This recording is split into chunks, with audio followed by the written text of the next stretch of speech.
Hello बच्चों, कैसे हैं आप लोग। आई होप आप लोग बहुत अच्छे होंगे और बहुत अच्छे से आप लोगों की तैयारी चल रहा होगा बच्चों। तो लास्ट लेक्चर जो था मैंने क्लास 8 के जो सैंपल पेपर्स थे जो आपके एनुअल एग्जाम में, जो आपके फाइनल एग्जामिनेशन में पूछे जाते हैं, ऐसे पैटर्न्स मैंने आपको करवाया था और उसका मैंने सेट ए और सेट बी भी करवाया था। तो आज जो है मैं आप लोगों के लेके आया हूं क्लास 6 का जो है सैंपल पेपर्स है जो आपके फाइनल एग्जाम्स में, राइट, जो आपके एनुअल एग्जामिनेशन में ऐसे क्वेश्चन पूछे जाते हैं। तो कई बच्चों को इसका पैटर्न नहीं पता होता है ना, और तो ये पैटर्न को भी मैं आपके साथ समझाने वाला हूं और इनके सभी सॉल्यूशन भी करके मैं आपको दिखाऊंगा। तो ये आप देख रहे हो, यहाँ पे हमने लिखा है Harsh public schools, right, annual examination 2024 और 25, सब्जेक्ट जो है वो मैथ्स है, डेट टाइम आपको पता ही है ना।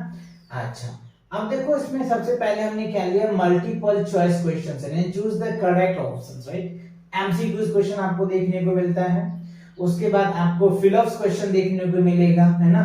उसके बाद जो है वेरी शॉर्ट क्वेश्चंस आंसर्स मिलेंगे आपको, ठीक है, सॉल्व क्वेश्चंस आंसर्स मिलेंगे, ट्रायंगल के कई क्वेश्चंस मिलेंगे, है ना। तो ये सारे आपको दे रखे हैं, उनके बेस पे ये आप पेपर एक बार चेक कर सकते हैं। आपको ग्राफ टाइप के भी क्वेश्चन देखने को मिल सकता है ना, कंस्ट्रक्शन टाइप के भी क्वेश्चन देखने को मिल सकता है। तो ये क्या था बच्चों, ये आपको मैंने एक जो है सैंपल पेपर समझाया कि इस हिसाब से आपके अगर 60 मार्क्स के पेपर है ना, ये मैंने 60 मार्क्स का पेपर डिजाइन किया है, तो ये 60 मार्क्स के क्वेश्चंस आपसे पूछे जा सकते हैं इस टाइप के, ठीक है। इसमें पार्टिकुलर चैप्टर भी है और इनमें हम वो क्वेश्चंस लिए हैं ना बच्चों जो आपके फ्रीक्वेंटली आपके एग्जाम में, आपके टेस्ट में पूछे जाते हैं, ऐसे क्वेश्चंस लिए हैं। तो चलिए इनके कंप्लीट सॉल्यूशंस की बात करेंगे। इसके लिए हमें क्या करना होगा, पीपीटी कन्वर्ट करते हैं और पीपीटी को हम इसमें लेके आते हैं और यहां से आपको एक एक क्वेश्चंस के, सभी क्वेश्चंस के सॉल्यूशन मिल जाएंगे। अगर आपको नीड है तो, नहीं तो आप जा सकते हैं। आपको पैटर्न समझना है तो पैटर्न समझ लिया आपने, और हाँ अगर इनके सॉल्यूशन भी समझना है तो कंप्लीट लेक्चर देखना पड़ेगा, जिससे कि आपको इस सैंपल पेपर के एक एक क्वेश्चन समझ में आ जाएगा और इसके साथ साथ आपको ये सारे कॉन्सेप्ट भी समझ में आ जाएगा कि क्वेश्चन को कैसे अटेम्प्ट करना चाहिए, किस तरीके से सॉल्व करना चाहिए। और सबसे इंपॉर्टेंट बात यह है कि अगर इस क्वेश्चंस के कॉन्सेप्ट को अगर आप समझ जाओगे ना, तो मुझे नहीं लग रहा है कि इस कॉन्सेप्ट से बाहर आपके एनुअल एग्जामिनेशन में या फाइनल एग्जामिनेशन में आपके क्वेश्चन पूछे जाएंगे। इससे बाहर क्वेश्चंस नहीं होगा, आप इन्हें अच्छे से प्रैक्टिस जरूर करें, ठीक है। चलिए बिना डिले किए स्टार्ट करते हैं। सबसे पहला क्वेश्चन आपके सामने ये रहा बच्चों, क्या है, length of the side of a square whose perimeters is 32 centimetres, ठीक है। तो हमें कह रहा है लेंथ ऑफ स्क्वायर हमें बताना है, क्या करना है, लेंथ ऑफ स्क्वायर बताना है, ठीक है, जिस पेरीमीटर का, जिसका आपको क्या दे रखा है 32 सेंटीमीटर से। तो देखो सबसे पहले आप थोड़ा सा कॉन्सेप्ट समझो। तो देखो बच्चों स्क्वायर है, ये क्या है, स्क्वायर है, ध्यान दो, ये क्या बन गया आपका, एक स्क्वायर हमने ले लिया, ठीक है। ये होता है ए, ये हो गया बी, ये हो गया सी और ये हो गया आपका डी। तो ये क्या बन गया हमारा स्क्वायर। स्क्वायर का जितने भी लेंथ होता है वो सारे लेंथ क्या होता है, इक्वल होता है, ठीक है। तो क्वेश्चन में क्या रहा है, पेरीमीटर, पेरीमीटर ऑफ स्क्वायर कितना दे रखा है बच्चों, 32 सेंटीमीटर से। और पेरीमीटर स्क्वायर क्या होता है, 4 इंटू लेंथ ऑफ स्क्वायर, है ना। क्या होता है, लेंथ ऑफ स्क्वायर, तो कितना हो जाएगा 30। तो हमें क्या निकालना है, length of square, length of square. तो देखो length of square equals to क्या होगा, 32/4, तो 8 चौक 32, तो कितना आ जाएगा, 8 सेंटीमीटर आ जाएगा। क्या हो जाएगा, 8 सेंटीमीटर। तो आपके आंसर है, देखो बी है, तो बी क्या होगा, करेक्ट आंसर। तो आपके बच्चों ये एमसीक्यूज हो या फिलअप्स हो, पहले आप उन्हें सॉल्व जरूर करें। अगर आप अच्छे से सॉल्व कर लेते हैं ना, तो आपके मार्क्स जो तुक्के वाले होते हैं ना, उससे बेटर होगा, आपका एकदम 100% करेक्ट होगा, ये आपको पता खुद भी चल जाएगा, ठीक है ना। तो इस हिसाब से आपको सॉल्व करना है और इसके पैटर्न पे भी क्वेश्चन पूछे जा सकते हैं, हो सकता है यहाँ पे वैल्यू चेंज करते हैं।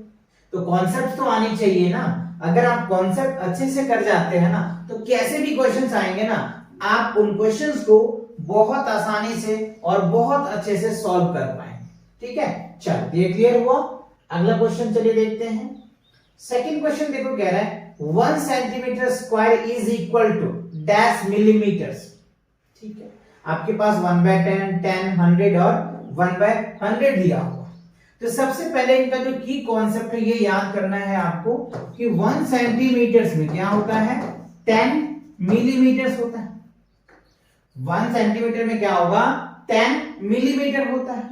तो हम ये लिख सकते हैं 1 सेंटीमीटर स्क्वायर बराबर क्या होगा, 10 का स्क्वायर, और यहाँ पे क्या हो जाएगा, मिलीमीटर का स्क्वायर हो जाएगा। ये क्या हो जाएगा, 100 मिलीमीटर स्क्वायर हो जाएगा। क्या होगा, 100 मिलीमीटर स्क्वायर आ जाएगा। अब देखो आपके पास ऑप्शंस है, ऑप्शंस में क्या लिखोगे, 100 है तो 100 क्या हो जाएगा, करेक्ट आंसर आ जाएगा। क्लियर हो गया। चलिए अब नेक्स्ट क्वेश्चन देखते हैं। थर्ड क्वेश्चन में देखो क्या है, a triangle has dash angle and dash sides. तो एक ट्रायंगल्स होते हैं, ट्रायंगल में कितने साइड्स होते हैं और कितने एंगल्स होते हैं ये आपको बताना है। तो चलिए देखते हैं। सबसे पहले एक हम यहाँ क्या बना रहे हैं बच्चों, ट्रायंगल बना लिए। ठीक है, ये ट्रायंगल्स ए हो गया, ये ट्रायंगल्स बी हो गया और ये ट्रायंगल सी हो गया। ठीक है, अब मुझे बताइए इसमें देखो, एक साइड, दो साइड, तीन साइड, तो 3 साइड्स हो गए। और ट्रायंगल हैज 3 साइड्स, तो यहाँ पे 3 आ जाएगा। अगर ट्रायंगल हैज डैश एंगल, तो एक एंगल, दो एंगल, 3 एंगल, तो 3 एंगल हो गया। तो क्या हो जाएगा, a triangle has 3 angles and 3 sides. तो ए क्या होगा आपका करेक्ट आंसर। तो इस हिसाब से आपको कॉन्सेप्ट को अच्छे से समझना है। ठीक है, क्लियर हो गया। बढ़े नेक्स्ट क्वेश्चन पे। चलो नेक्स्ट क्वेश्चन देखो, कह रहा है which of the following triangles has no line of symmetry. देखो सिमेट्री क्या होता है ना, पहले आप सिमेट्री को समझिए। जैसे मान लो हमने ये ट्रायंगल ले लिया, ठीक है, इस ट्रायंगल्स को 2 बराबर पार्ट्स में बांट देता है ना, ये हमारा लाइन ऑफ सिमेट्रिक होता है। क्या होता है, लाइन ऑफ सिमेट्रिक। यानी इस फिगर को फोल्ड कर दूंगा ना तो ये एक दूसरे को कवर करेगा, फोल्ड कर देगा, that is called line of symmetry. ठीक है, तो देखो इक्विलैटरल ट्रायंगल्स में क्या होता है, 3 लाइन ऑफ सिमेट्रिक्स होता है। स्केलियन ट्रायंगल में क्या हो जाएगा, 1 लाइन ऑफ सिमेट्रिक हो जाएगा। एंड सॉरी, स्केलियन ट्रायंगल्स में क्या होगा, एक भी नहीं होगा। तो ये आपके करेक्ट आंसर हो जाएगा। आइसोसेलेस ट्रायंगल में क्या होगा, 1 लाइन ऑफ सिमेट्रिक आप ड्रॉ कर सकते हैं, है ना, क्योंकि ये साइड और साइड बराबर है तो दोनों को आप एक लाइन ऑफ सिमेट्रिक बना सकते हैं। ठीक है ना, तो क्या होगा, स्केलियन ट्रायंगल जिसका एक भी साइड इक्वल नहीं होता ना, उसमें एक भी लाइन ऑफ सिमेट्रिक्स नहीं होगा। ठीक है, इक्विलैटरल में 3 लाइन ऑफ सिमेट्रिक हो सकता है, आइसो में 1 लाइन ऑफ सिमेट्रिक होता है। तो ये चीजें आपको याद रखनी। ठीक है, ये क्लियर हो गया। नेक्स्ट क्वेश्चंस नेक्स्ट देखो, कह रहा है perimeter of triangles having side x y and z। अच्छा, अब देखो पेरीमीटर ऑफ ट्रायंगल्स क्या होता है, तो ये आपको कैसे याद करेंगे, ये ऐसे याद कर लीजिए, पेरीमीटर्स ऑफ ट्रायंगल क्या होता है बच्चों, सम ऑफ ऑल साइड होता है। क्या होता है, सम ऑफ ऑल साइड्स। तो एक साइड x दे रखा है, दूसरा y दे रखा है और तीसरा z दे रखा है। तो आपका आंसर क्या बनेगा, ये आ जाएगा। ठीक है, ये क्या हो जाएगा, x plus y plus z options में है, x plus y plus z, D है बच्चों। तो डी क्या होगा आपका करेक्ट आंसर। तो किसी भी ट्रायंगल की अगर आप पेरीमीटर निकालते हो ना, तो आप क्या करोगे, सम ऑफ ऑल साइड कर दोगे, आपका रिजल्ट आ जाएगा। तो ये कॉन्सेप्ट आप अच्छे से याद रखें। चलिए, तो ये एमसीक्यूज थे। तो एमसीक्यूज जो आपके टोटल 5 एमसीक्यूज देते, ये पांचों एमसीक्यूज विद कॉन्सेप्ट आपको क्लियर हो गया, अच्छे से समझ में आ गया, दैट्स गुड। अब हम क्या करेंगे, फिलअप्स वाले पार्ट्स को सॉल्व करेंगे। देखो फिलअप्स पार्ट्स में क्या है, सबसे पहले आपको दिया हुआ है a dash represent data through pictures of object. तो किसी भी डेटा को हम पिक्चर के थ्रू रिप्रेजेंट करते हैं उसको क्या बोलते हैं? पिक्टोग्राफ बोलते हैं। क्या बोलते हैं? पिक्टोग्राफ। तो यहाँ पे क्या लिखेंगे? PICTO, pictograph, GRAPH। क्या होगा बच्चों? पिक्टोग्राफ हो जाएगा। ठीक है। अच्छा, सेकंड में देखो क्या है, two lines are said to be parallels when they meet at a points. तो यहां पे क्या होगा? Two line said to be parallel, अगर दो लाइन एक दूसरे को पैरेलल होता है ना, क्या दो जब एक दूसरे के लाइन क्या होता है? पैरेलल होता है, तो दे do not intersect each others, ये एक दूसरे को कभी इंटरसेक्ट नहीं करेगा, है ना। तो do not inter, they do not intersect, INTERSECT, intersect हो जाएगा। ठीक है, दे डू नॉट इंटरसेक्ट यानी पैरेलल लाइन एक दूसरे को कभी मीट नहीं करेगा। दे डू नॉट मीट भी लिख सकते हो, है ना, ये भी लिख सकते हो, they do not meet at as a point, किसी भी पॉइंट पे दोनों पैरेलल लाइन मीट नहीं करेगा। जैसे आप रेल की पटरी आप देखते होंगे, है ना, ट्रैक ऑफ रेलवे, वहां आप देखते होंगे दोनों पैरेलल ही होते हैं, but they do not meet any point, किसी भी पॉइंट पे वो दोनों कभी मीट नहीं करता, राइट। तो आप ये बात कह सकते हैं। अच्छा, नेक्स्ट देखो अर्थात में, perpendiculars bisectors of the is the dash of the line of symmetries. यहां पे क्या हो जाएगा बच्चों? लाइन ऑफ लाइन हो जाएगा, line of a symmetry of the line of symmetry. ठीक है, तो ये आपके आंसर्स बन जाएंगे। अच्छा, इसके अंदर ये दोनों पार्ट आंसर भी बच्चों दिया गया है ना। द लाइन ऑफ सिमेट्रिक होना चाहिए, ऑलरेडी है। ठीक है, द लाइन आ जाएगा यहाँ। ठीक है, नाउ क्वेश्चन नंबर 4 में देखो क्या है, रेगुलर ऑक्टागन। अच्छा, ऑक्टागन क्या होता है? आपने ऑक्टोपस का नाम सुना होगा, जिसके 8 लेग होते हैं, उसको ऑक्टोपस बोलते हो। तो ऑक्टोपस मतलब क्या होता है? ऑक्टागन मतलब ऐसे शेप जिसमें 8 साइड होते हैं। जैसे आपने ट्रायंगल में 3 साइड पढ़ा है, क्वाड्रिलेटरल में 4 साइड पढ़ा है, पेंटागन में 5 साइड पढ़ा है, हेक्सागन में 6 साइड पढ़ा है, सेप्टागन में 7 साइड पढ़ा है, और जो ऑक्टागन होता है ना, उसमें 8 साइड होते हैं। कितने? 8 साइड होते हैं। ठीक है, तो हमें कह रहा है a regular octagon has dash line of symmetry. तो 8 है, तो 8 लाइन ऑफ सिमेट्रिक हम क्या कर सकते हैं? ड्रॉ कर सकते हैं। 3 राइट एंगल्स इक्वल टू, देखो 3 राइट एंगल्स, तो एक राइट एंगल्स में क्या होते हैं बच्चों? 90 डिग्री होते हैं। तो 3 राइट एंगल्स में कितना हो जाएगा? 3 इंटू 90 कितना हो जाएगा? 927, 270 डिग्री हो जाएगा। कितना हो जाएगा? 270 डिग्री। यहाँ क्या लिख देंगे हम लोग? 270 हो जाएगा। क्लियर हुआ? बात समझ में आ गया?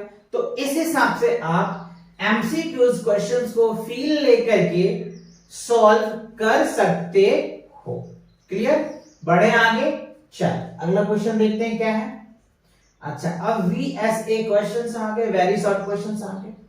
अब क्वेश्चन में देखो कह रहा है, how many right angles do clock hands move if it start from 12 to make complete revolutions. तो देखो, सबसे पहले हम क्या करेंगे? क्लॉक बनाते हैं। ये बच्चों मैंने एक नॉर्मली हमने क्लॉक बना लिया। ठीक है, अब ये हमारा 12 हो गया, ये 6 हो गया, ये 3 हो गया और ये 9। तो ये 12 हो गया, ये 3 हो गया और ये 6 हो गया और ये 9 हो गया। तो again I repeat the questions, how many right angles. हमसे क्या पूछा जा रहा है? राइट एंगल्स कितने होते हैं क्लॉक में जब 12 से वो मूव करेगा कंप्लीट रेवोल्यूशंस। तो यहां से वो स्टार्ट करेंगे और कंप्लीट रेवोल्यूशंस आ जाएंगे। देखो, यहां एक आने के बाद ये एक राइट एंगल्स बन जाएगा। ठीक है, उसके बाद देखो एक राइट एंगल्स ये हमारा बन जाएगा, 2 राइट एंगल्स हो गया, एक ये राइट एंगल्स बन जाएगा और ये तो 1 राइट एंगल्स हो गया, 2 राइट एंगल्स हो गया, 3 राइट एंगल्स हो गया और 4। तो अगर कंप्लीट रेवोल्यूशंस लगाते हैं ना, तो इसमें 4 राइट एंगल्स बन जाए। समझ रहे हो? अगर कंप्लीट राउंड लगाएगा यहां से लेकर के अगर यहां तक पहुंचते हैं ना, तो कंप्लीट राउंड में क्या होता है, 4 राइट एंगल्स बनते हैं, ठीक है। अब कह रहे 12 to 3। अब दूसरा, ये तो पहला का आंसर था, दूसरे के लिए हम ये फिर से क्लॉक बना लेते हैं। ये हमने क्लॉक बना लिया, ये हो गया 12, ये हो गया 3, ये हो गया 6, ये हो गया 9। अब कह रहे हैं 12 to 3, 12 से लेकर के अगर 3 तक जाते हैं तो ये क्या होगा, एक ही राइट एंगल्स बनेगा। क्या बनेगा, 1 राइट एंगल्स बनेगा। तो यहाँ इसका जो आंसर होगा वो 1 राइट एंगल्स होगा। बात समझ में है कि नहीं है ना, क्लियर हो गया ना अच्छे से। तो इस हिसाब से आपको क्वेश्चंस के कॉन्सेप्ट को फील लेना है। बात समझ रहे हो ना। अगर आपको अच्छे से कॉन्सेप्ट आता है ना तो बहुत आसानी से आप क्वेश्चन को कर जाओगे। क्लियर, चलो आगे बढ़े। अब देखो क्वेश्चन में कह रहा है draw the angles, draw the following angles by using protractors. तो आपको क्या करना है, प्रोट्रैक्टर के हेल्प से 45 डिग्रीज का क्या करना है, एंगल बनाना है, 155 डिग्री का एंगल बनाना है। तो मैं अभी आपको रफली बना के दिखाता हूं, आप प्रोट्रैक्टर का यूज करके बना लेना। तो सबसे पहले हम क्या करेंगे, एक लाइन सेगमेंट ले लेंगे, ठीक है। अब आप क्या करोगे, सबसे पहले 90 डिग्री का एंगल बनाओगे। तो ये देखो हमारा 90 डिग्री का एंगल बन गया, और 90 डिग्री का जब हाफ करेंगे ना तो आपका 45 डिग्री का एंगल बन जाएगा। तो आप चाहो तो इसको ए बोल दो, ओ, और ये बी, ठीक है ना। तो यहां हो जाएगा आपका एंगल्स ए ओ बी, क्या बन जाएगा आपका 45 डिग्री का एंगल, ठीक है। सेम इसी तरीके से हमें क्या करना है 150, तो 90 डिग्री से क्या होगा, ज्यादा होगा, 90 डिग्री और 30 डिग्री का एंगल बना दो, तो ये आपका बन जाएगा, ठीक है। आप यहाँ चाहो तो डी डाल दो, तो यहाँ क्या बन जाएगा, एंगल्स डी ओ बी, क्या बन जाएगा आपका 150 डिग्री का एंगल बन जाएगा, है ना। यहां से यहां का एंगल हो जाएगा। तो आप प्रोटेक्टर के हेल्प से अच्छे से बनाना। मैंने आपको रफली आइडिया दे दिया कि आपको बनेगा तो ऐसे ही। तो आप अगर प्रोटेक्टर से करोगे तो आपकी मेजरमेंट एक्यूरेट हो जाएगा। जब आप मेजर भी करेंगे ना तो एक्यूरेट एंगल मिल जाएगा, ठीक है। ये तो मैंने रफली आपको समझाया है। चलिए आगे बढ़ते हैं। अब देखो क्वेश्चन नेक्स्ट में क्या है, given below are the lengths of the sides of measures of an angles triangles classify. अच्छा, आपको क्या करना है, यहाँ पे मेजरमेंट करना है। कैसे, देखो ध्यान से थोड़ा सा। कह रहे हैं गिवन बिलो, दिया हुआ है जो नीचे हमें length of sides of measure of a triangle, angles of a triangle दे रखा है। तो क्लासिफाई करना है हमको। क्या करना है, क्लासिफाई करना है। क्या है ये, कौन से ट्रायंगल है, ट्रायंगल एबीसी। तो देखो मैं आपको जनरली आप मेजर करके खींचना, जैसे एबी एक लाइंस है तो आप AB पहले हम क्या कर देते हैं, BC खींच लेते हैं। BC 6.5 है। मैं एक अप्रोक्सीमेटली आइडिया लेके खींच रहा हूँ, स्केल से तो मेजर कर नहीं रहा हूँ, आप स्केल से मेजर करके करेंगे। ये हमारा BC हो गया, ठीक है। ये हमने अप्रोक्सीमेटली ले लिया, ठीक है। BC हमारा 6.5 है, AC हमारा 4 है, और ये 3.5 है, ठीक है। ये हम ले लेते हैं AC। तो अब यहां पे देखो तीनों साइड डिफरेंट है ना, तीनों साइड क्या है, डिफरेंट है। तो हमको पता है तीन ट्रायंगल के तीन साइड होते हैं। अगर तीनों साइड इक्वल होता है तो इक्विलैटरल ट्रायंगल्स बोलते हैं, दो साइड इक्वल होता है तो आइसोसेलेस ट्रायंगल्स बोलते हैं, और एक भी साइड इक्वल नहीं होता है तो उसको स्केलन ट्रायंगल बोलते हैं, ठीक है ना। तो ये क्या बन जाएगा हमारा, स्केलन ट्रायंगल्स। तो पहला का आप लिख सकते हो SCALENE, स्केलन ट्रायंगल हो जाएगा फर्स्ट वाला, ठीक है। दूसरा में देखो 6 सेंटीमीटर है, 6 सेंटीमीटर है और 5 सेंटीमीटर। मतलब क्या हुआ, दो साइड्स तो इक्वल है। क्या है, दो साइड्स तो इक्वल है। जैसे मान लो ये 6 सेंटीमीटर है और ये 6 सेंटीमीटर है और ये 5 सेंटीमीटर है, ठीक है। तो ये हमारा क्या हो जाएगा L, ये हो जाएगा M, और ये हो जाएगा L, ठीक है, ठीक है, ठीक है। L और N हमें दे रखा है LM, ठीक है, LM हो गया, ठीक है। उसके बाद MN है, M और M, तो हमें कहना L और M हो जाएगा। एक मिनट, LN लिखना है, L, अच्छा ये L यहां लिख दो, M यहां लिख दो, ठीक है ना, फिर हमारा चीजें सही हो जाएगा। तो NM हमारे क्या दे रखा है, MN दे रखा है हमारा 6 सेंटीमीटर, और LM दे रखा है 6 सेंटीमीटर, ठीक है ना। MN एमएन दे रखा है 6, ठीक है। तो अब आपका हो गया क्लियर। तो देखो ये साइड्स और ये साइड इक्वल है, ये भी 6 सेंटीमीटर है और ये भी 6 सेंटीमीटर है, तो दो साइड्स इक्वल हो गया। जब दो साइड इक्वल होता है तो उसको हम लोग आइसोसेलेस ट्रायंगल्स बोलते हैं। तो दूसरा वाला पार्ट में क्या हो जाएगा, आइसोसेलेस ट्रायंगल्स होता है, ठीक है। ये आपको लिखते हैं। तो ये कॉन्सेप्ट आपको याद रखना है, तीनों साइड इक्वल होता है तो इक्विलैटरल ट्रायंगल्स बोलते हैं, दो साइड इक्वल होता है तो आइसोसेलेस ट्रायंगल बोलते हैं, एक भी साइड इक्वल नहीं होगा तो स्केलर ट्रायंगल बोलते हैं। तो उन्हीं के बेस पे आपको ये क्वेश्चंस दिए जा रहे थे, मेजरमेंट के बेस पे, साइड के मेजरमेंट के बेस पे। अच्छा, अब देखो आपको कह रहा है construct two line segments. A B आपको दे रखा है 3.7 सेंटीमीटर एंड सी डी दे रखा है आपको 1.6 सेंटीमीटर। ये आपको कंस्ट्रक्ट करना है, राइट। तो कंस्ट्रक्ट, सिंपल सी बात, क्या करोगे आप, कंपास से इसको कंस्ट्रक्ट करोगे। मैं जनरली आपको एक लाइन बना के दिखा देता हूं। ये हमारा क्या हो जाएगा, मान लो हमने इसको ए ले लिया और इसको हमने बी ले लिया, ठीक है। ये 1 हो गया है ना, ये 2 हो गया, ये 3 हो गया और ये 4 हो गया, ये 5 हो गया। तो क्वेश्चन क्या है, 1 2 3 और इसके बाद 7 है, 1 2 3 4 5 6 7 यहां आ जाएगा, यानी इस पॉइंट को हम हाईलाइट करके 3.7 नोट कर सकते, ठीक है। तो ये आपको बनाना है इस हिसाब से, और ये 10 पार्ट में इसको बांटोगे, क्योंकि 2 और 3 के बीच में 10 पार्ट्स हो गए, है ना। तो सब पार्ट जिसको बोलते हैं, तो उस हिसाब से आप स्केल से मेजर करोगे तो आपको समझ आ जाएगा। फिर आपको सीडी लेना है, तो सीडी एक लाइन खींच दो, है ना। मान लो हमने इसको सीडी ले लिया और ये हो जाएगा हमारा 1 2 3 4 5, जितने कॉलम करने हैं कर लो, 1 2 3 4 5 तक हमने ले लिया। और ये 1.6 है तो 1 हो जाएगा, उसके बाद 1 2 3 4 5 और ये हो जाएगा 6 7 8 9 10, ठीक है ना। तो ये 5 वाले पॉइंट 1 2 3 4 5 6 ये वाला पॉइंट है, तो आप इसको हाईलाइट करके लिख सकते हो 1.6, ठीक है। तो इस हिसाब से क्या कर सकते हो, आप बना सकते हो, है ना। तो इस तरह से कंस्ट्रक्ट भी कर सकते हो, है ना, कंपास से कंस्ट्रक्ट करके बना लेना, ठीक है। चलिए आगे बढ़े, क्या अगला क्वेश्चन देखो क्या है। अगला क्वेश्चन है आपके सामने। अच्छा, यहाँ पे भी वही है, draw a line segments A B length 4 centimetre with a centre of radius 4 centimetre. तो आपको कह रहा है ड्रॉ अ लाइन सेगमेंट्स, आपको एक लाइन सेगमेंट्स बनानी है।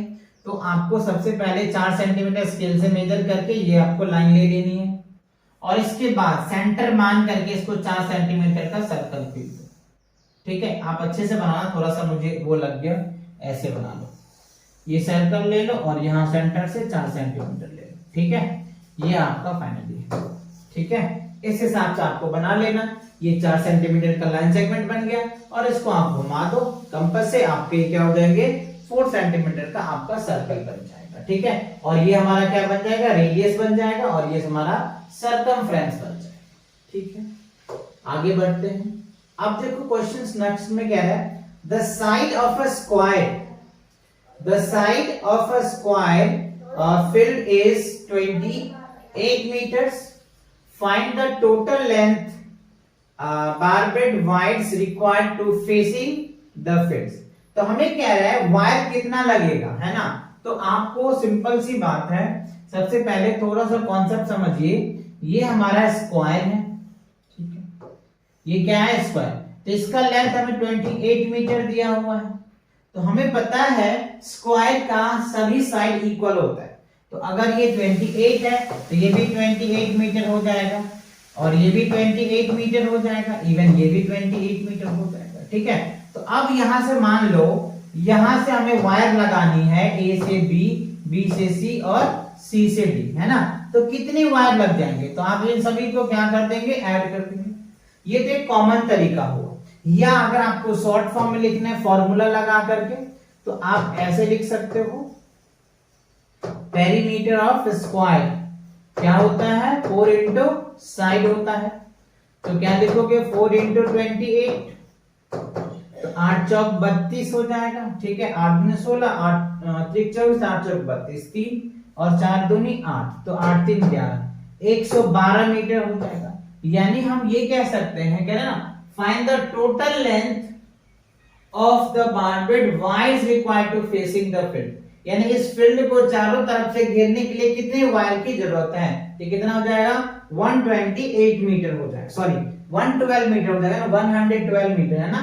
ये देख लो ना, मल्टीप्लाई कर दो तो इनसे आपका रिजल्ट आ जाएगा 8 चौक 32 और 4 दूनी 8 3 11, 112 मीटर वायर लग जाएगा इसको पूरे कंप्लीट को बाउंड्री करने में। क्लियर, ऐसे आप समझ सकते हैं। चलिए आगे बढ़ते हैं। अब देखो अगर find the area of a rectangle which sides are, तो एरिया निकालना है एरिया ऑफ रेक्टेंगल। तो एरिया ऑफ रेक्टेंगल क्या होता है, लेंथ इनटू ब्रेथ। तो देखो आपको लेंथ दिया हुआ है और ब्रेथ दिया हुआ है, तो सिंपल फॉर्मूला है area of rectangle. Area of rectangle क्या होता है, L इंटू बी होता है, लेंथ इंटू ब्रेथ। तो 12.5 सेंटीमीटर्स इंटू 50 सेंटीमीटर्स, ठीक है। तो क्या करोगे, अच्छा इस पॉइंट को हटा दो तो नीचे 10, इस 0 से ये 0 कैंसिल हो जाएगा। तो 125 इंटू 5, तो 125 को 5 से मल्टीप्लाई करोगे तो 625 हो जाएगा, 625 सेंटीमीटर स्क्वायर आ जाएगा, ठीक है। तो 625 सेंटीमीटर स्क्वायर आ जाएगा। सेम आप 30 को 75 के साथ मल्टीप्लाई कर दो, क्योंकि लेंथ दे रखा है आपको, ब्रेथ दे रखा है, तो L इंटू बी कर दोगे आपका रिजल्ट आ जाएगा, ठीक है। ये आपका लेंथ हो जाएगा और ये आपके ब्रेथ हो जाएंगे, तो L इंटू बी कर दोगे आपके आंसर्स आ जाएंगे। चलिए आगे बढ़े। अब देखो क्वेश्चन कह रहा है नेक्स्ट में, in a mathematic test following marks were obtained 40 student, मतलब कितने हैं, 40 स्टूडेंट हैं। कितने हैं बच्चों, टोटल जो है 40 स्टूडेंट है, और 40 स्टूडेंट ने ये कुछ टेस्ट हुए थे जिसमें टेस्ट में इन्होंने मार्क्स लाया, ठीक है। जो आप यहाँ पे देख पा रहे हैं, इसको कह रहा है पहले अरेंज कीजिए, क्या कीजिए, अरेंज कीजिए एक टेबल के फॉर्मेट में जो टैली मार्क्स के फॉर्मेट में हो, है ना, जिससे कि आप इन्हें आसानी से अच्छे से समझ सकते हैं, ठीक है। तो सबसे पहले हमें क्या करना है बच्चों, टेबल बनाना है। तो देखो टेबल में आप क्या कर लोगे, सबसे पहले अगर मैं बात करूं तो मैं यहां पे क्या कर दूं, सबसे number of student, number of student, STUDENT students, फिर क्या लिखते हैं, टैली मार्क्स, टैली मार्क्स, ठीक है। यहां पे क्या लिखेंगे, ऑब्टेन्स, OBTAN, ऑब्टेन मार्क्स, ठीक है। ये हमारा फॉर्मेट हो गया, ये हो गया हमारा फॉर्मेट, हमने टेबल बना दिया। नंबर ऑफ स्टूडेंट्स ले लिए, है ना, STUDENTS, ठीक है, टैली मार्क्स और ये ऑब्टेन मार्क्स। तो देखो सबसे पहले एक नंबर ऑब्टेन करने वाले कितने बच्चे, 1 मार्क्स, कह रहे टोटल 40 स्टूडेंट्स है, कितने 40 स्टूडेंट्स, ठीक है। तो हमें स्टूडेंट्स 1 मार्क्स ऑब्टेन करने वाले कितने बच्चे हैं, ये हमें सबसे पहले बताना है। 1 मार्क्स ऑब्टेन करने वाले कितने बच्चे हैं, है ना, 1 मार्क्स करने वाले कितने स्टूडेंट्स, अच्छा 1 2 3 4 5 6 7 8 9 10 11 12 13 14 15 16 17 18 19 20 21 22 23 24 25 26 27 28 29 30 31 31 32 33 34, ठीक है, ये 40 है, ठीक है। तो 1 मार्क्स ऑब्टेन करने वाले कितने बच्चे हैं, ये पहले आप काउंट करो। देखो 1 आ रहा है बच्चों, 1 आ गया, 2 आ गया, 2 2, यानी 1 मार्क्स जो है 2 बच्चे हैं, यानी हम ये कह सकते हैं एक स्टूडेंट मतलब 2 स्टूडेंट्स हैं, 2 स्टूडेंट्स हैं जो 1 मार्क्स ऑब्टेन करता है। अच्छा तो यहां पे हमें ये उल्टा मैंने लिख दिया ना, ये आप कंफ्यूज हो जाएंगे फिर से, है ना, क्या हो जाएंगे, कंफ्यूज हो जाएंगे, नहीं होना है। तो 2 स्टूडेंट हैं जो 1 मार्क्स ऑब्टेन करता है, 2 बच्चे हैं जो 1 मार्क्स ऑब्टेन करते हैं, ऑब्टेन मार्क्स है ना, तो ये आ जाएगा। टैली मार्क्स क्या लिखेंगे, ये आ जाएंगे आपको टैली मार्क्स, ठीक है। अब देखो 2 मार्क्स ऑब्टेन करने वाले कितने बच्चे हैं, 2 मार्क्स ऑब्टेन करने वाले, देखो ये 1 हो गया, 2 हो गया, 2 2 2 2 2 3 हो गया। तो 3 मार्क्स ऑब्टेन करने वाले, सॉरी 2 मार्क्स ऑब्टेन करने वाले कितने बच्चे हैं? 2 मार्क्स ऑब्टेन करने वाले 3 बच्चे हैं। कितने हैं? 3 बच्चे। ये आपको याद है, 2 मार्क्स ऑब्टेन करने वाले कितने बच्चे हैं? 3 हैं। तो 1 2 3 हो जाएगा। ठीक है, अब चलिए 3 मार्क्स ऑब्टेन करने वाले कितने बच्चे हैं, काउंट करें। 1 1 1 हो गया। आप बच्चों अच्छे से चेक करना, हो सकता है थोड़ा ये भी हो जाए, तो आप थोड़ा ध्यान रखना है ना। 1 2 हो गया 3 में, देखो 3 का 3 3 1 2, उसके बाद क्या हो गया 3 4, है ना। 3 मार्क्स ऑब्टेन करने वाले 3 मार्क्स ऑब्टेन करने वाले 4 बच्चे हैं। 3 मार्क्स ऑब्टेन करने वाले 4 बच्चे हैं, 1 2 3 4। ठीक है, ये हो गया आपके टैली मार्क्स। अब देखो 4 मार्क्स ऑब्टेन करने वाले कितने बच्चे हैं? 1 2 3 4 4 है ना। 4 मार्क्स ऑब्टेन करने वाले कितने हैं? 4 मार्क्स ऑब्टेन करने वाले 4 बच्चे। ठीक है, 4 मार्क्स ऑब्टेन करने वाले 4 बच्चे हैं, 1 2 3 4। ठीक है, 4 मार्क्स ऑब्टेन करने वाले कितने हैं? 4 बच्चे। ठीक है, अच्छा अब 5 मार्क्स ऑब्टेन करने वाले कितने बच्चे हैं वो देखो। 5 करने वाले 1 2 3 4 5 6 7। तो देखो 7 यानी 5 मार्क्स ऑब्टेन करने वाले 7 बच्चे हैं। तो 1 2 3 4 और ये होता है 5 6 7, ये 7 हो गए। तो देखो 5 मार्क्स ऑब्टेन करने वाले 7 बच्चे हैं। अब 6 मार्क्स ऑब्टेन करने वाले बच्चे देखो कितने हैं। 6 मार्क्स ऑब्टेन करने वाले कितने बच्चे हैं? 1 2 3 3, है ना। तो 6 मार्क्स ऑब्टेन करने वाले हैं, 6 मार्क्स ऑब्टेन करने वाले 3 बच्चे हैं, 1 2 3। अब देखो 7 मार्क्स ऑब्टेन करने वाले कितने बच्चे हैं? 1 2 3 4 5 6 7। ठीक है, 7 मार्क्स ऑब्टेन करने वाले 7 बच्चे हैं, 1 2 3 4 5। अरे 5 बार बार मैं ऐसे लिख देता हूं, है ना। ये नहीं लिखना है बच्चों, इसको ना आपको, एक मिनट, ये मैं इसको कर दूं अंडरलाइन, ये हो जाएगा आपको, ये हो जाएगा 4, ये हो गया 5 6 7, ऐसे लिखते हैं। अब देखो 8 मार्क्स ऑब्टेन करने वाले कितने बच्चे हैं? 8 मार्क्स ऑब्टेन करने वाले 1 2 2 2 3 4 5। 8 मार्क्स करने वाले 5 बच्चे हैं, 5 बच्चे हैं जो 8 मार्क्स ऑब्टेन करते हैं, 1 2 3 4 और ये हो जाएगा 5। ठीक है, 8 मार्क्स ऑब्टेन करने वाले 5 बच्चे हैं। अब इसी तरीके से 9 का भी काउंट कर लीजिए, 1 2 3 4 5, 5 9 मार्क्स ऑब्टेन करने वाले 5 बच्चे। ठीक है, तो ये आप टेबल अच्छे से बना लेना, है ना। अब चलिए आगे बढ़ते हैं। How many students obtains 8 marks. देखो 8 मार्क्स ऑब्टेन करने वाले कितने बच्चे हैं? तो 8 मार्क्स ऑब्टेन करने वाले कितने? 5 बच्चे हैं। ये रहा 8 मार्क्स, तो 5 बच्चे ऑब्टेन करना है। अब कह रहा है how many students obtains marks below 4। 4 marks से कम कितने बच्चे हैं जो ऑब्टेन किए? देखो 4 मार्क्स से कम, यहाँ पे कितने? 3 मार्क्स, 3 इससे 4 से बिलो, तो यही दोनों पार्ट्स हो जाएंगे ना। देखो यहाँ पे 4 3 7 2 9 बच्चे हैं। 9 ऐसे बच्चे हैं जो 4 मार्क्स से कम ऑब्टेन किया है। ठीक है ना। अच्छा, what was the maximum marks obtained by the student. Maximum marks जो है स्टूडेंट कितनी किए? What were the maximum marks obtained by the student. तो मैक्सिमम मार्क्स इसमें कितने हैं? 9 मार्क्स है।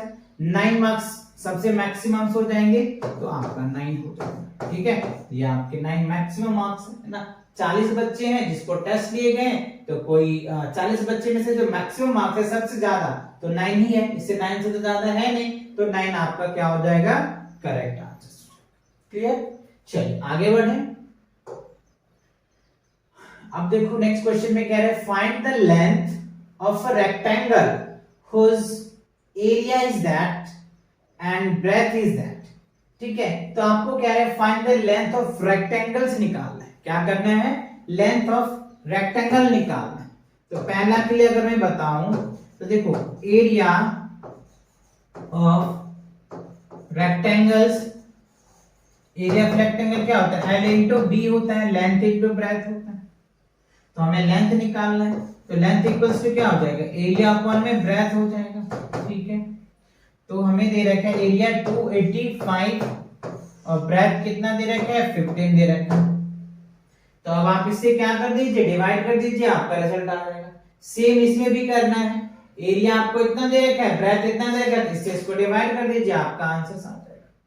चलिए इसको डिवाइड करके देखिए, 28 ये है, तो पहले तो 15 ही लग जाएगा, 3 1 और ये 15 7 135, 15 9 135 होता है ना, 15 9 135। ठीक है, 135। ठीक है, एक आंसर हो जाएगा, तो 19 आ जाएगा, है ना। एक का एक लग गया, 8 में से 5 जाएगा 3, एक आ गया 135। ठीक है, 15 9 135। ठीक है, तो 19 सेंटीमीटर आ जाएगा, राइट। तो ये क्या होगा आपका, 19 सेंटीमीटर होगा। सेम इसका बी पार्ट है, ये सेम लगा देना, length equals to area upon में ब्रेथ हो जाएगा। तो 204 को 12 से डिवाइड कर दो, जो रिजल्ट आएगा वो आपका क्या हो जाएगा, लेंथ ऑफ रेक्टेंगल आ जाएगा, है ना। चलिए आगे बढ़ते हैं। Draw the line segments PQ equal to 6.2 centimeters. Construct the perpendicular bisect of that. तो सबसे पहले आपको क्या करना है, एक लाइन सेगमेंट ऐसे बना लेना है। ठीक है, मैंने इसको नाम कुछ PQ दे देते हैं। ठीक है, अब कह रहे हैं ये 6.2 हो गया, यानी हम इनके जो मेजरमेंट करेंगे वो 6.2 मैं आपको रफली बना रहा हूं। अब इस पे इसको बाइसेक्ट करना है, तो यहां से कैंपस यहां पे कट मारेंगे और यहां से कैंपस कट मारेंगे, यहां से कट आएगा और यहां से कट आएगा, और इस कट को दोनों को मिला देना, है ना। तो ये हमारा क्या हो जाएगा, बाइसेक्टर। ये क्या हो जाएगा, बाइसेक्ट कर देगा परपेंडिकुलर्स। ठीक है ना, और ये हमारा 90 डिग्री का एंगल बन जाएगा। ये मैंने रफली बनाया, आप अच्छे से बनाना, है ना। चल आगे, मैंने एक आइडिया आपको दे दिया। अब क्वेश्चन नेक्स्ट में देखो, क्या है स्टोरी सम्स में, the perimeter of rectangles whose breadth is इतना and its length is doubles of the breadth। अच्छा, जो भी ब्रेथ दिया है ना उसका लेंथ डबल है, तो मान लो ब्रेथ हमें क्या दे रखा है, 2 इंटू लेंथ दे दिया है, क्या हो जाएगा। अच्छा, ब्रेथ जो कह रहा है, ब्रेथ 1 मिनट, मैंने कुछ अलग क्वेश्चंस लिख दिया है क्या, देखो बच्चों क्वेश्चंस में ये कह रहा है, इरेज में इसको कर दो थोड़ा सा, जो पहले दिया है पहले आप वो लिखिए, समझ में आ जाएगा। कह रहा है फाइंड द पेरीमीटर्स, तो हमको पेरीमीटर निकालना है। ठीक है, अच्छा किसका, रेक्टेंगल्स का। उस ब्रेथ, ब्रेथ हमको कितना दे रखा है, 53.5 सेंटीमीटर्स। ठीक है, अब कह रहा है and its length is double, length क्या होता है, डबल हो जाता है किसका, ब्रेथ का। तो क्या हो जाएगा, 2 इंटू 53.5। ठीक है, तो समझे 5 दूनी 10, ठीक है, 3 दूनी 6, 1 7, 5 दूनी 10, 107, 107 सेंटीमीटर आ जाएगा। तो हमको ब्रेथ पता चल गया, लेंथ पता चल गया, तो पेरीमीटर आप आसानी से निकाल लो। पेरीमीटर क्या होता है, 2 इंटू एल प्लस बी कर दो, है ना। तो 2, लेंथ आपको कितना है, 107 प्लस 53.5। अब आप इसको ऐड कर दीजिए तो कितना आ जाएगा, 0.5, 7 3 10, ठीक है, 5 1 6, और ये हो जाएगा उतना। ठीक है, अब इसको मल्टीप्लाई कर दो 2 से, तो 5 दूनी 10 के 0 0 हो जाएगा, है ना। 16 दूनी 32, 1 मिनट, 5 दूनी 10 हो जाएगा ना बच्चों, तो 5 दूनी 10 जो होगा, एक कैरी भी तो आएंगे, एक कैरी भी तो आएंगे ना, तो कितना हो जाएगा 16, 16 दूनी 32, 32 हो जाएगा, 16 दूनी 32 और 1 हो जाएगा, ठीक है, पॉइंट दैट 0 सेंटीमीटर आ जाएगा। ये आपका पेरीमीटर निकल के आ जाएगा, ठीक है। 16 दूनी 32, एक मिनट, इसको मैं मल्टीप्लाई कर रहा हूँ, बार बार कंफ्यूज हो रहा हूँ, है ना। मैं सीधा मल्टीप्लाई कर देता हूँ, सारे कंफ्यूज क्लियर हो जाएंगे, ठीक है। 6 पंचे 5 दूनी 10 के 0, हाथ में 1, ठीक है, 2 1 आ जाएगा, 6 दूनी 12, ठीक है, 2 1 3, ठीक तो है, 3 2 1, 3 2 1, ठीक है, 3 2 1 सेंटीमीटर क्या हो जाएगा आपका आंसर। तो पेरीमीटर ऑफ रेक्टेंगल क्या हो जाएगा 2 into l plus b, तो ये आपका आंसर हो जाएगा 321 centimetre is the correct answer. चलिए आगे बढ़े, अगला क्वेश्चन देखो क्या है। The length of rectangles field is 100 meters if its perimeter is इतना, what is the breadth। तो देखो हमें कह रहा है लेंथ दिया हुआ है, देखो ध्यान से 100 मीटर लेंथ है। अच्छा पेरीमीटर भी आपको दे रखा है कितना 300 मीटर्स दिया हुआ, और आपसे पूछा जा रहा है कि ब्रेथ बताओ, ठीक है, ब्रेथ बताओ। तभी मैंने फॉर्मूला बताया ना आपको, पेरीमीटर ऑफ रेक्टेंगल क्या होता है 2 into l plus क्या होता है b होता है, ठीक है। तो अब आपको यहां से b निकालना है, पेरीमीटर आपको दे रखा है 300, ये हो जाएगा 2, लेंथ आपको दे रखा है 100 प्लस क्या हो जाएगा, ये हो जाएगा आपका b, ठीक है। तो आप इसको मल्टीप्लाई कर दो, तो अगर मैं थोड़ा सा डायरेक्ट करूं तो ये देखो 300 हो गया इक्वल, ये क्या हो जाएगा 2 से मल्टीप्लाई करोगे 200 प्लस क्या हो जाएगा 2b। अब इसको इधर लेके आओ, तो 300 में से 200 माइनस कर दोगे तो क्या निकल के आ जाएगा आपका 100, है ना। और b इक्वल्स टू क्या होगा 100/2, तो डिवाइड करोगे तो क्या आ जाएगा 50 आ जाएगा, ठीक है। तो b कितना आ जाएगा आपका 50 मीटर आ जाएगा। तो ये आपके आंसर्स हो जाएंगे, क्लियर। चलिए आगे बढ़ते हैं, नेक्स्ट क्वेश्चन देखो क्या है। The length of a rectangles is 1.8 meters and its breadth is 80 centimeters. Find the area of rectangles in square centimeters as well as in a square meter में भी बताना है। तो देखो हमें सेंटीमीटर में भी बताना है आंसर्स और मीटर में भी बताना है। तो ध्यान देना, देखो हमें जो लेंथ दे रखा है ना, देखो लेंथ जो दे रखा है 1.8 मीटर दिया हुआ है, और जो ब्रेथ दिया हुआ है ना बच्चों 80 सेंटीमीटर दिया हुआ, और हमसे वो आंसर क्या चाह रहे हैं, सेंटीमीटर स्क्वायर में भी होना चाहिए और मीटर स्क्वायर में भी होना चाहिए। तो सबसे पहले हमें क्या करना होगा, मीटर स्क्वायर अगर निकाल लेंगे ना तो ये क्या हो जाएगा 0.8 मीटर हो जाएगा, ठीक है। अब हमें लेंथ और ब्रेथ दोनों सेम यूनिट हो गया, तो हम इसका आंसर निकाल सकते हैं, ठीक है।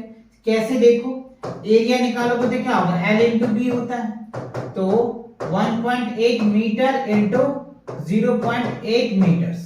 अब आप इसको मल्टीप्लाई करिए तो कितना हो जाएगा 18, है ना। 18 के चलते 18 54 18 72 18 72 18 पंचे 90 18 18 सिंपल आप मल्टीप्लाई कर दो ना, क्यों इतना परेशान हो रहे हो। देखो 88 के 64 के 4, हाथ में कितना आ जाएगा 6, ठीक है, 64 हो गया 6 हो गया, अब 8 हो जाएगा, 8 6 14 144 हो गया, क्या होगा 144 और 100 आ जाएगा, तो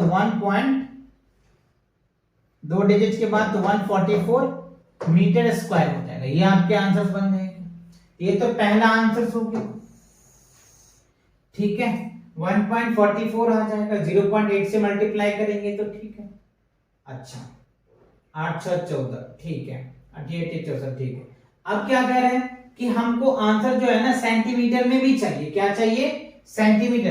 देखो स्क्वायर मीटर्स था तो ये स्क्वायर मीटर हमने ले लिया, अब सेंटीमीटर में करना है तो इसको पहले सेंटीमीटर में कन्वर्ट करना पड़ेगा। लेंथ का 1.8 मीटर है तो इसको 100 से मल्टीप्लाई कर दो तो ये सेंटीमीटर में कन्वर्ट हो जाएगा, तो क्या बन जाएगा, इस पॉइंट को नीचे अंडर 10 तो ये 10 से घट जाएगा तो 180 सेंटीमीटर हो जाएगा। और ब्रेथ, तो ब्रेथ ऑलरेडी 80 सेंटीमीटर में है, तो देखो अब लेंथ सेंटीमीटर में आ गया, ब्रेथ भी सेंटीमीटर में आ गया। अब area of rectangle L into B कर दो तो क्या हो जाएगा 180 इंटू कितना तो अब आप इसको मल्टीप्लाई करोगे 144 और 2 जीरो है तो 2 जीरो लगा दो, ये हो जाएगा आपका सेंटीमीटर स्क्वायर। तो ये आपके आंसर्स बन जाएंगे। तो आपको मीटर स्क्वायर में कह रहा था तो मैंने मीटर स्क्वायर में कर दिया, सेंटीमीटर स्क्वायर में कह रहा था तो मैंने सेंटीमीटर स्क्वायर में भी आपका आंसर लिख दिया। तो ऐसे ही आपको भी अपने टेस्ट में, आपके एग्जाम में ऐसे ही करने हैं। चलिए आगे बढ़ते हैं। अगला क्वेश्चन में कह रहा है इन right angle triangles, in right angle triangles two acute angles are equals, done the same measures all the three angles। तो सिंपल है, देखो बहुत इजी क्वेश्चन घुमाया है थोड़ा स्टेटमेंट में। क्या है, एक ट्रायंगल्स है, ये ट्रायंगल्स राइट एंगल ट्रायंगल्स है, ये क्या है राइट एंगल ट्रायंगल्स। तो हमें पता है जब ये राइट एंगल ट्रायंगल्स होता है ना बच्चों, तो ये एंगल्स और ये एंगल दोनों इक्वल हो जाता है। ये 45 डिग्री का होगा और ये 45 डिग्री का एंगल्स होगा, है ना। जब भी तो एंगल का कॉन्सेप्ट, ट्रायंगल का कॉन्सेप्ट क्लियर होगा। एंगल ए, एंगल बी और एंगल सी तीनों मिला के कितना होता है 180 डिग्री होता है ना जी। तो अगर ये 90 डिग्री है और क्वेश्चन में कह रहे हैं दो एक्यूट एंगल भी है और ये एक्यूट एंगल भी है। एक्यूट एंगल क्या होता है, 0 डिग्री से बड़ा 90 डिग्री से छोटा, उसको हम लोग एक्यूट एंगल बोलते हैं। तो 45 एक्यूट एंगल्स हैं, दोनों इक्वल भी है, तो ये आपके कंस्ट्रक्ट बन जाएंगे, ये आपके एंगल बन जाएंगे, ये आपके कॉन्सेप्ट क्लियर हो जाएगा। बात क्लियर हो गया, समझ में आ गया। चलिए आगे बढ़ते हैं। अब अगला क्वेश्चन देखो क्या है, the length and breadth of a rectangle field is that, find its perimeter. वही है बच्चों, लेंथ दे दिया, ब्रेथ दे दिया, तो पेरीमीटर निकाल दो। लेंथ कितना है, लेंथ जो है आपको दिया है 150 मीटर्स और ब्रेथ कितना दे रखा है 125 मीटर्स। और आपको निकालना है क्या है, पेरीमीटर निकालना है। तो पेरीमीटर ऑफ रेक्टेंगल्स क्या होता है, perimeter rectangle 2 into L plus क्या हो जाएगा ब्रेथ। तो आप इसके लेंथ की वैल्यू रख दीजिए, ब्रेथ की वैल्यू रख दीजिए और दोनों को ऐड करके 2 से मल्टीप्लाई कर दीजिए, आपका आंसर्स आ जाएगा, आपका रिजल्ट आ जाएगा। चलो आगे बढ़ते हैं। अच्छा, इसी के साथ क्या होता है, आपका ये जो सैंपल पेपर थे क्लास 6 के, ये कंप्लीट होता है। तो आई होप जितने भी क्वेश्चंस थे सभी क्वेश्चंस आपको अच्छे से समझ में आ गया होगा और जितने भी कॉन्सेप्ट्स थे ये भी आपको अच्छे से समझ में आ गया होगा। तो मिलेंगे नेक्स्ट वीडियो के साथ बहुत जल्दी, तब तक के लिए take care and bye bye.